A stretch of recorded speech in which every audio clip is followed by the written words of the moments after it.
The crack of bone wasn't just a sound, it was a shattering of something deeper.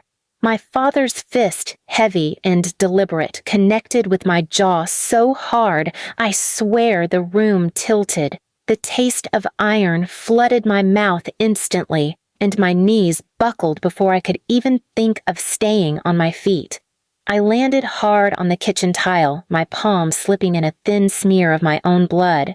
My ears rang, drowning out my own breathing, but not enough to miss my mother's voice. She didn't gasp. She didn't rush over. She didn't even flinch. She laughed a sharp, cold sound that made the hair on my arms stand up. "That's what you get for being worthless," she said, stepping over me like I was a piece of trash left on the floor. "Maybe now you'll learn your place." All I'd done was ask why I had to clean the entire backyard when my brother Kyle was still lying on the couch scrolling through his phone.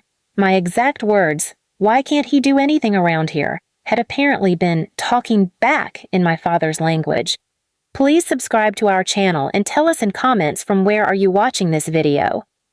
Kyle, of course, smirked from the doorway. He was 24, jobless, and somehow the crown jewel of the family. Dad called him the future of our bloodline. I called him lazy, spoiled, and exactly why this house was hell to live in. "Get up," my father barked, towering over me. "Or do you need another lesson?" I tried to stand, my jaw throbbing with every movement. I could barely close my mouth without pain. My voice came out as a muffled, "I'm fine," though it hurt to speak. "You'll be fine when you stop running your mouth," Dad growled. "Worthless people don't get to complain." Mom just poured herself a coffee, humming like the smell of blood in her kitchen was no different from burnt toast. "Make sure you finish the backyard before lunch," she said. "And clean yourself up. I don't want neighbors thinking we're savages." I almost laughed at that, the irony of a woman calling me worthless while her husband smashed my jaw, but I knew better. Humor was just another trigger in this house. Outside, the air felt thick, heavy with humidity. I gripped the broom tighter than I needed to, not because sweeping mattered, but because my hands wouldn't stop shaking otherwise. The taste of blood still clung to my tongue, my teeth aching from the impact. From the living room window, I could see Kyle watching TV, the reflection of the screen dancing on his smirking face. I knew that smirk well. It was the silent, "You'll never be more than this," that I'd been seeing since I was a kid. I was 26, old enough to walk away, but not free enough to. My savings were gone, borrowed by my parents for one of Kyle's failed businesses. My job hours had been cut, rent was impossible on my own, and the few friends I had left lived miles away. Every plan I'd made to get out had been sabotaged in one way or another. My car mysteriously broke down before interviews. My phone charger disappeared on days I needed to make important calls. Mom always said, "Maybe it's a sign you're not ready for the world."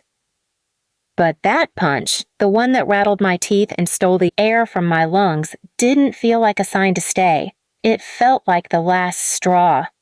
By nightfall, the swelling in my jaw had doubled. I pressed a cold spoon to it in the bathroom, staring at the stranger in the mirror. My lips were split, my left eye slightly bruised from the angle of the hit.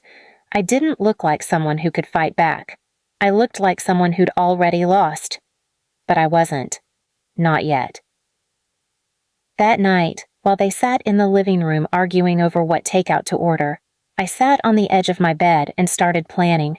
My hands still shook, my face still burned, but my thoughts were razor sharp. This time, I wasn't going to wait for them to break something else. This time, I was going to make sure they learned what real damage felt like. And when it happened, they'd never see it coming. By the next morning, the swelling had hardened into an ache that spread from my jaw to my temple. I could barely chew the piece of toast I'd forced down just to keep my stomach from turning on itself. Every time I opened my mouth, I remembered the sound of bone against bone, my father's lesson echoing in my head like it wanted to be permanent. But that ache had company now, a quiet, sharp thought that sat in my chest and pulsed every time I heard their voices. When I stepped into the kitchen, Dad was already there, sipping his coffee like he hadn't broken my face 12 hours earlier. Mom was at the stove, humming while flipping pancakes, the good kind she never made for me, only for Kyle. He was at the table, hair a mess, grinning lazily as he forked syrup into his mouth. "Don't just stand there," Mom said without turning. "You can pour juice for your brother." My jaw ached when I clenched it, but I poured anyway, sliding the glass toward him. He didn't say thanks, he never did. Instead, he tilted his head with that familiar smirk. "Still talking funny," he said, mimicking my stiff jaw. "Guess Dad really knocked some sense into you." Dad chuckled without looking up. "She's lucky I didn't break more than her mouth." I froze there, juice still in my hand, and in that moment, something crystallized. This wasn't just cruelty, this was their normal, and if I stayed long enough, it would become mine. That night, when the house had gone quiet, I unlocked the old cedar chest in my closet. Buried under old blankets were 3 things they'd forgotten. I had my high school laptop, a set of spare house keys, and a spiral notebook. The laptop was slow, the screen flickered, but it worked well enough for what I needed. I started writing. Not a diary, not a confession, a blueprint, not just for leaving, but for taking something with me that they could never replace. The first step wasn't confrontation, it wasn't telling them off. It was invisibility. For the next few days, I became so obedient it was almost boring. I cleaned without complaint, ate in silence, even laughed at Kyle's pathetic jokes. I kept my eyes down when Dad spoke, never asked questions, never talked back. And it worked. They stopped looking at me like a threat. They stopped looking at me at all.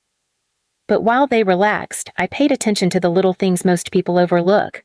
Where Dad kept his important papers in the desk drawer.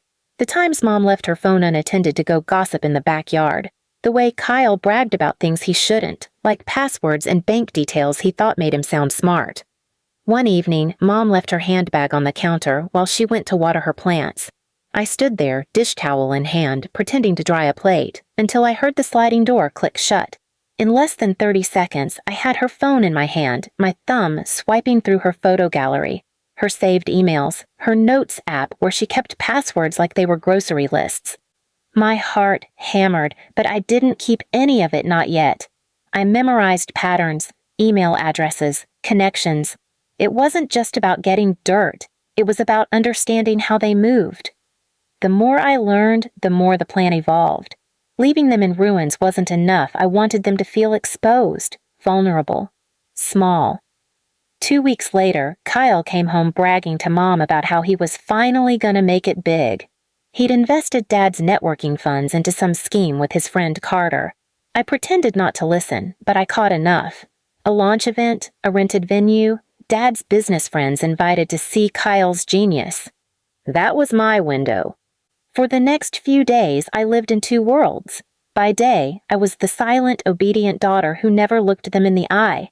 By night, I was piecing together a way to step into Kyle's spotlight just long enough to tear their whole image apart. I didn't want to hurt them physically, not like they hurt me. I wanted to hit where it would bleed the longest, their pride, their credibility, their sense of being untouchable. One night, as I sat at my desk, notebook open, the bruise on my jaw fading to a dull yellow, I realized something I wasn't just planning to leave. I was planning to erase the version of me they thought they owned. And when I was done, they wouldn't just lose me.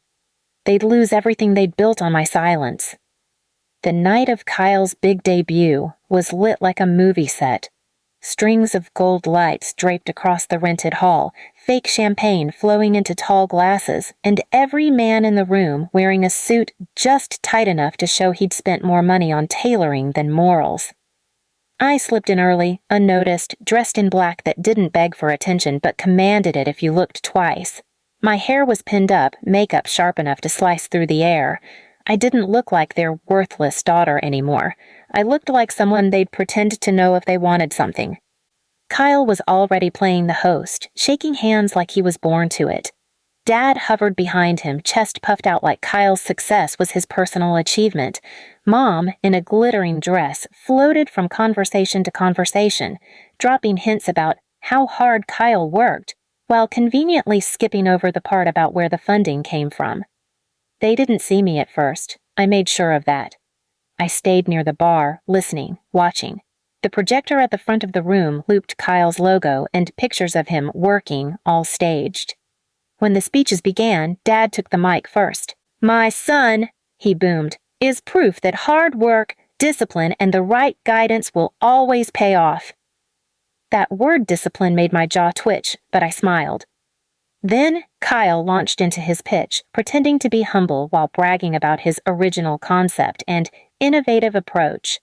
I let him talk, let him stack his tower higher, because I was about to knock it down. At the exact moment Kyle clicked for the video presentation, I stepped toward the AV table and slid the small USB I'd been guarding for weeks into the port. It took less than 3 seconds for my files to override his. The screen flickered. Instead of sleek promotional footage, the first photo that appeared was Dad's handwritten ledger, the one listing unofficial payments to Greece business deals. Then, a scan of Mom's private messages to a woman she owed money to, calling her a desperate beggar. Gasps started to ripple through the crowd. Next came a video clip. Dad slamming his fist into the wall and yelling, "You're nothing without me," his voice crystal clear. Then another Kyle mocking a disabled coworker in a parking lot. The room went dead silent. Someone in the back muttered, "Is this real?" And another voice answered, "That's his voice." I didn't look at them, not yet. I wanted them to feel it before they saw me. The final slide was a simple text file with one line, "Funded by stolen money meant for a blind child's medical treatment." That was when the noise hit sharp, collective, scandalized. Chairs scraped back, voices rose, and people began pulling out their phones. I walked toward the front then, slow and steady, the way you walk when you've already won. Kyle's face was bloodless, his mouth opening and closing like he'd forgotten how to breathe. Mom's hands clutched her clutch bag like it could save her. Dad was staring straight at me now, and I swear for the first time in my life I saw fear in his eyes. "You," he hissed. "Me," I said, my voice calm. My jaw didn't ache anymore. The worthless one. The one who doesn't talk back. People were filming now. Not for me, for them. To keep the story alive long after tonight. I leaned in, just enough so they'd hear me over the chaos. "You built this family name on cruelty. I just returned it to you. Without the polish." Then I turned and walked out into the cool night air, my steps light, the weight in my chest gone. Behind me, I could still hear their voices panicked, desperate as their empire cracked in front of every single person whose opinion they cared about. And I didn't have to look back to know. Their faces were as pale as the truth I'd just given them. Please subscribe to our channel and tell us in comments from where are you watching this video.